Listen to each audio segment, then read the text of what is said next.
Hello সবাইকে, good afternoon. আর দেখো, এই যে চিকেনটা তোমাদের দেখালাম সেই চিকেনটা কিন্তু আমিই করব। যেরকম করি বাড়িতে একটু সেরকমভাবে নয়, এটা একটু কষা করে করছি বিরিয়ানির সাথে খাওয়ার জন্য। তোমরা আইডিয়া করেই ফেলেছো এতক্ষণে যে এই যে দেখো বিরিয়ানির চাল আর এই আমাদের কিন্তু ভাতটা রেডি হয়ে গিয়েছে। আর আমাদের পুচকুটার জন্য কিন্তু মানে ফানির জন্য কিন্তু আলাদা করে চিকেন রান্না করা হয়েছে। তো সেই চিকেন দিয়েই কিন্তু ও আজকে ভাতটা খাবে। আর হ্যালো হ্যালো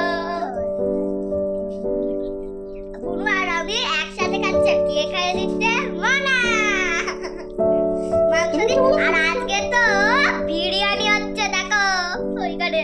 বিরিয়ানি খাবে? বলো খাবে? কে করেছে বিরিয়ানিটা? কে বানিয়েছে বিরিয়ানি? বলে দাও। ঠিক করে বলো। জিজু। আর জিজু কি করছে? জিজু কি করছে?